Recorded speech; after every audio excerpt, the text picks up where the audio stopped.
So hi friends, welcome to our channel. Friends, మనకి government of India కింద పనిచేస్తున్నటువంటి యొక్క ప్రభుత్వ సంస్థ నుంచి పర్మనెంట్ గ్రూప్ సి ఉద్యోగాలకి సంబంధించి ఈ యొక్క జాబ్ నోటిఫికేషన్ అనేది రిలీజ్ చేయడం జరిగింది.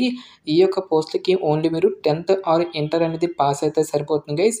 ఈ యొక్క జాబ్స్కి మనము అప్లై అనేది చేసుకోవచ్చు.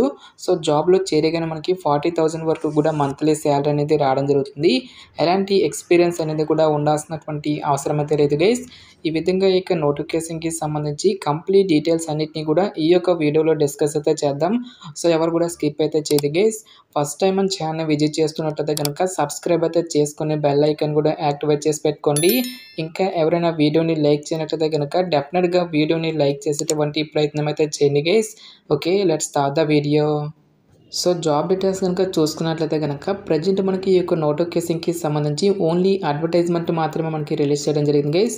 సో ఇంపార్టెంట్ డేట్స్తో పాటుగా అప్లై లింక్స్ అన్నింటినీ కూడా ఫర్దర్గా మనకి ఆఫీషియల్ వెబ్సైట్లో అయితే అనౌన్స్ అనేది చేయడం జరుగుతుంది. నెక్స్ట్ మనకి స్కిల్ టెస్ట్తో పాటుగా కంప్యూటర్ బేస్డ్ ఎగ్జామినేషన్కి సంబంధించినటువంటి డీటెయిల్స్ అన్నింటినీ కూడా ఫర్దర్గా మనకి ఆఫీషియల్ వెబ్సైట్లో అయితే అనౌన్స్ అనేది చేయడం జరుగుతుంది. సో ఇక జాబ్ నోటిఫికేషన్కి ఎవరెవరు అప్లై చేసుకోవచ్చు అని చూసుకున్నట్టయితే కనుక ఆల్ ఇండియా నేషనల్ సిటిజన్స్ అందరికీ కూడా మనకి ఈక్వల్ ఛాన్సెస్ అనేవి ఇవ్వడం జరిగింది. అంటే మీరు ఏ స్టేట్కి చెందిన వారైనా సరే both male and female candidates ఇద్దరు కూడా ఈ యొక్క జాబ్స్కి అప్లై అనేది చేసుకోవచ్చు. సో పోస్టుల వరకు వేకెన్సీస్కి సంబంధించిన డీటెయిల్స్తో పాటు ఏజ్ లిమిట్, నెక్స్ట్ మనకి ఎసెన్షియల్ ఎడ్యుకేషనల్ క్వాలిఫికేషన్ కనుక చూసుకున్నట్లయితే కనుక ఈ యొక్క నోటిఫికేషన్ ద్వారా మనకి టోటల్గా 6 డిఫరెంట్ టైప్స్ ఆఫ్ వేకెన్సీస్ని అయితే రిక్రూట్మెంట్ అనేది చేయడం జరుగుతుంది గైస్. ఫస్ట్ ఆఫ్ ఆల్ ఇక్కడ మనకి ల్యాబ్ అటెండెంట్ అనేటువంటి ఈ యొక్క పోస్ట్కి సెలెక్ట్ అయినటువంటి క్యాండిడేట్స్కి సెంట్రల్ గవర్నమెంట్ లెవెల్ 1 ప్రకారం బేసిక్ పేనే మనకి 18,000 రూపీస్ అనేది పే చేయడం జరుగుతుంది గైస్. సో ఇక బేసిక్ పేతో పాటు చాలా రకాల కేంద్ర ప్రభుత్వానికి సంబంధించి అలవెన్సెస్ అనేవి కూడా మనకి పే చేయడం జరుగుతుంది. కాబట్టి ఈ విధంగా అన్ని అలవెన్సెస్ కలుపుకుంటే దాదాపుగా మనకి 30,000 వరకు కూడా శాలరీ అనేది రావడం జరుగుతుంది. సో ఇక పోస్ట్లకి అప్లై చేసుకోవడానికి మీకు ఉండాల్సినటువంటి ఏజ్ లిమిట్ విషయానికి వచ్చినట్లయితే కనుక సో మీకు మినిమం ఏజ్ అనేది 18 ఇయర్స్ అయితే కంప్లీట్ అయ్యి ఉండాలి. జనరల్లో మనకి వేకెన్సీ అనేది కేటాయించారు కాబట్టి ఆల్ క్యాండిడేట్స్ అందరూ కూడా ఓన్లీ 25 ఇయర్స్ ఉన్నటువంటి క్యాండిడేట్స్ మాత్రమే ఈ యొక్క జాబ్స్కి అప్లై చేసుకోవాల్సి అయితే ఉంటుంది. నెక్స్ట్ ఎసెన్షియల్ ఎడ్యుకేషనల్ క్వాలిఫికేషన్ విద్యా అర్హత విషయానికి వచ్చేట్లయితే కనుక సో 10th క్లాస్ క్వాలిఫికేషన్తో పాటుగా ల్యాబ్ అటెండర్గా వర్క్ చేసినటువంటి 1 ఇయర్ ఎక్స్పీరియన్స్ అనేది కూడా మనకి అడగడం జరుగుతుంది. సో ఇక ఎక్స్పీరియన్స్ అనేది మీకు లేనట్లయితే కనుక సో ఏదైనా ఒక ల్యాబ్లో మీరు వర్క్ చేసినట్లుగా అక్కడ సంబంధించిన సర్టిఫికేట్ అనేది ఉన్నా సరే ఈ యొక్క జాబ్స్కి మీరు అప్లై అనేది చేసుకోవచ్చు. నెక్స్ట్ మనకి ఇదే నోటిఫికేషన్ ద్వారా టెక్నీషియన్ 1 అనేటువంటి ఈ యొక్క ఉద్యోగాలను కూడా రిక్రూట్మెంట్ అనేది చేయడం జరుగుతుంది. ఈ యొక్క పోస్ట్కి సెలెక్ట్ అయినటువంటి క్యాండిడేట్స్కి అన్ని అలవెన్సెస్ కలుపుకుంటే దాదాపుగా మనకి 35,000 వరకు కూడా శాలరీ అనేది రావడం జరుగుతుంది. నెక్స్ట్ ఏజ్ లిమిట్ విషయానికి వచ్చినట్లయితే కనుక సో మీకు మినిమం ఏజ్ అనేది 18 ఇయర్స్ అయితే కంప్లీట్ అయి ఉండాలి. జనరల్ అభ్యర్థులు వచ్చేసరికి 28 ఇయర్స్ వరకు కూడా అప్లై అనేది చేసుకోవచ్చు. నెక్స్ట్ మనకి క్యాస్ట్ వరకు కూడా ఏజ్ రిలాక్సేషన్స్ అనేవి ఉంటాయి కాబట్టి ఓబీసీ క్యాండిడేట్స్ వచ్చేసరికి 31 ఇయర్స్ వరకు, ఎస్సీ ఎస్టీ క్యాండిడేట్స్ వచ్చేసరికి 33 ఇయర్స్ వరకు కూడా అప్లై చేసుకోవడానికి ఛాన్స్ అనేది కల్పిస్తూ ఉన్నారు. నెక్స్ట్ ఎసెన్షియల్ ఎడ్యుకేషనల్ క్వాలిఫికేషన్ విద్యా అర్హత విషయానికి వచ్చేట్లయితే కనుక సైన్స్ విభాగంలో ఎవరైతే ఇంటర్మీడియట్ అనేది కంప్లీట్ చేసి దీంతో పాటుగా ఎవరైతే diploma in medical laboratory technology DMLT course అనేది ఎవరైతే చేసి ఉంటారో వాళ్ళు మాత్రమే ఈ యొక్క జాబ్స్కి అప్లై చేసుకోవాల్సి అయితే ఉంటుంది. ఎలాంటి ఎక్స్పీరియన్స్ అనేది కూడా ఉండాల్సినటువంటి అవసరం అయితే లేదు గైస్. నెక్స్ట్ మనకి టెక్నికల్ అసిస్టెంట్ అనేటువంటి ఈ యొక్క పోస్ట్కి సెలెక్ట్ అయినటువంటి క్యాండిడేట్స్కి అన్ని అలవెన్సెస్ కలుపుకుంటే దాదాపుగా మనకి 45,000 వరకు కూడా మంత్లీ శాలరీ అనేది రావడం జరుగుతుంది. నెక్స్ట్ ఏజ్ లిమిట్ విషయానికి వచ్చేట్లయితే కనుక 18 to 30 ఇయర్స్ లోపు ఉన్నటువంటి క్యాండిడేట్స్ అందరూ కూడా అప్లై అనేది చేసుకోవచ్చు. నెక్స్ట్ మనకి క్యాస్ట్ వరకు కూడా ఏజ్ రిలాక్సేషన్స్ అనేవి అప్లికేబుల్ అనేవి అవుతాయి guys. Next essential educational qualification విద్యా అర్హత విషయానికి వచ్చేట్లయితే కనుక సో ఎవరైతే బయోలాజికల్ సైన్స్, బయోటెక్నాలజీ అనేటువంటి ఈ యొక్క డిసిప్లిన్స్లలో ఎవరైతే బ్యాచిలర్స్ డిగ్రీ అనేది కంప్లీట్ చేసి ఉంటారో వాళ్ళందరూ కూడా ఈ యొక్క జాబ్స్కి అప్లై అనేది చేసుకోవచ్చు. నెక్స్ట్ మనకి పర్సనల్ అసిస్టెంట్ అనేటువంటి ఈ యొక్క పోస్ట్లకి సెలెక్ట్ అయినటువంటి క్యాండిడేట్స్కి కూడా అన్ని అలవెన్సెస్ కలుపుకుంటే దాదాపుగా మనకి 45,000 వరకు కూడా శాలరీ అనేది రావడం జరుగుతుంది. ఈ యొక్క పోస్ట్ కూడా మనకి సేమ్ ఏజ్ లిమిట్ అనేది ఇవ్వడం జరిగింది గైస్. 18 to 30 ఇయర్స్ లోపు ఉన్నటువంటి క్యాండిడేట్స్ అందరూ కూడా ఈ యొక్క జాబ్స్కి అప్లై అనేది చేసుకోవచ్చు. నెక్స్ట్ ఎసెన్షియల్ ఎడ్యుకేషనల్ క్వాలిఫికేషన్ కనుక చూసుకున్నట్లయితే కనుక bachelors degree in any discipline అని చెప్పేసి మెన్షన్ చేయడం జరిగింది. సో మరి ఏ విభాగంలో యొక్క డిగ్రీ పాస్ అయినా సరే ఈ యొక్క జాబ్స్కి అప్లై అనేది చేసుకోవచ్చు గైస్. సో మరి బీకామ్ చేసినా, బీఎస్సీ చేసినా, బీటెక్ చేసినా సరే ఈ యొక్క జాబ్స్కి అప్లై అనేది చేసుకోవచ్చు. సో దీంతో పాటుగా మనకి 120 words per minute టైపింగ్కి సంబంధించిన స్కిల్స్ అనేవి మీకు ఉండాలి అని చెప్పేసి ఇక్కడ మనకి జాబ్ డీటెయిల్స్లోనే క్లియర్గా మెన్షన్ చేయడం జరిగింది. నెక్స్ట్ లోవర్ డివిజన్ క్లర్క్ పోస్ట్లకి సెలెక్ట్ అయినటువంటి క్యాండిడేట్స్కి అన్ని అలవెన్సెస్ కలుపుకుంటే దాదాపుగా మనకి 30,000 వరకు కూడా శాలరీ అనేది రావడం జరుగుతుంది.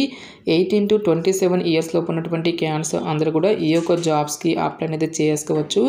ఎసెన్షియల్ ఎడ్యుకేషనల్ క్వాలిఫికేషన్ కనుక చూసుకున్నట్లయితే కనుక సో మరి ఇంటర్మీడియట్ అనేది ఏ విభాగంలో కంప్లీట్ చేసినా సరే ఈ యొక్క జాబ్స్కి అప్లై అనేది చేసుకోవచ్చు. నెక్స్ట్ దీంతో పాటుగా మనకి టైపింగ్కి సంబంధించిన స్కిల్స్ అనేవి కూడా మనకి అడగడం జరుగుతుంది guys. Next upper division clerk పోస్ట్లకి సెలెక్ట్ అయినటువంటి క్యాండిడేట్స్కి అన్ని అలవెన్సెస్ కలుపుకుంటే దాదాపుగా మనకి 40,000 వరకు కూడా శాలరీ అనేది రావడం జరుగుతుంది. 18 to 27 ఇయర్స్ లోపు ఉన్నటువంటి క్యాండిడేట్స్ అందరూ కూడా ఈ యొక్క జాబ్స్కి అప్లై అనేది చేసుకోవచ్చు. సో ఈ యొక్క పోస్ట్కి కూడా మీరు ఏదైనా ఒక విభాగంలో బ్యాచిలర్స్ డిగ్రీ అనేది కంప్లీట్ చేస్తే సరిపోతుంది గైస్. ఈ యొక్క జాబ్స్కి మనము అప్లై అనేది చేసుకోవచ్చు. సో దీంతో పాటుగా మనకి టైపింగ్కి సంబంధించిన స్కిల్స్ అనేవి కూడా మనకి అడగడం జరుగుతుంది. ఫైనల్గా అసిస్టెంట్ పోస్ట్లకి సెలెక్ట్ అయినటువంటి క్యాండిడేట్స్కి అన్ని అలవెన్సెస్ కలుపుకుంటే దాదాపుగా మనకి 45,000 వరకు కూడా శాలరీ అనేది రావడం జరుగుతుంది గైస్. 18 to 30 ఇయర్స్ లోపు ఉన్నటువంటి క్యాండిడేట్స్ అందరూ కూడా ఈ యొక్క జాబ్స్కి అప్లై అనేది చేసుకోవచ్చు. సో ఈ యొక్క పోస్ట్కి కూడా మీరు ఏదైనా ఒక విభాగంలో బ్యాచిలర్స్ డిగ్రీ అనేది కంప్లీట్ చేస్తే సరిపోతుంది. ఈ యొక్క జాబ్స్కి మనము అప్లై అనేది చేసుకోవచ్చు. నెక్స్ట్ దీంతో పాటుగా మనకి కంప్యూటర్ అప్లికేషన్కి సంబంధించిన నాలెడ్జ్ అనేది కూడా మీకు ఉండాలి అని చెప్పేసి ఇక్కడ మనకి రిక్రూట్మెంట్ నోటిఫికేషన్లోనే క్లియర్గా మెన్షన్ చేయడం జరిగింది. నెక్స్ట్ ఈ యొక్క పోస్ట్లకి సంబంధించి సెలక్షన్ ప్రాసెస్ అనేది ఏ విధంగా ఉంటుంది అని చూసుకున్నట్లయితే కనుక కేవలం మనకి ఒకే ఒక రిటర్న్ ఎగ్జామినేషన్ ద్వారా ఈ యొక్క వేకెన్సీస్కి ఎంపిక అనేది చేయడం జరుగుతుంది. సో సిలబస్ కనుక చూసుకున్నట్లయితే కనుక టోటల్గా ఇక్కడ మనకి 5 సెక్షన్గా మళ్ళీ డివైడ్ అయితే చేయడం జరిగింది గైస్. ఇంగ్లీష్ లాంగ్వేజ్ నుంచి మనకి 20 క్వశ్చన్స్ అనేవి అడగడం జరుగుతుంది, 20 మార్క్స్. నెక్స్ట్ మనకి general knowledge and current affairs నుంచి 20 questions, general intelligence and reasoning, computer aptitude, quantitative aptitude అనేటువంటి ఈ యొక్క పర్టికులర్ టాపిక్స్ నుంచి 100 మల్టిపుల్ చాయిస్ క్వశ్చన్స్ అనేవి అడగడం జరుగుతుంది, 100 మార్క్స్. 90 మినిట్స్ పాటు కూడా మనకి ఈ యొక్క ఎగ్జామినేషన్ అనేది కండక్ట్ చేయడం జరుగుతుంది guys. Only English and Hindi లాంగ్వేజ్లో మాత్రమే మనకి ఈ యొక్క క్వశ్చన్స్ అనేవి రావడం జరుగుతుంది. ఈచ్ వన్ కరెక్ట్ ఆన్సర్కి ఇక్కడ మనకి 1 మార్క్ అనేది కేటాయిస్తారు. ప్రతి రాంగ్ ఆన్సర్కి కూడా మనకి 1/4 నెగిటివ్ మార్కింగ్ అనేది కూడా ఉంటుంది గైస్. సో 4 మిస్టేక్స్కి 1 మార్క్ అనేది డిడక్ట్ చేయడం జరుగుతుంది అని చెప్పేసి ఇక్కడ మనకి జాబ్ డీటెయిల్స్లోనే క్లియర్గా మెన్షన్ చేయడం జరిగింది. సో అన్ని రకాల పోస్ట్కి కూడా మనకి ఒకే రకమైనటువంటి సిలబస్ అనేది ఇవ్వడం జరిగింది గైస్.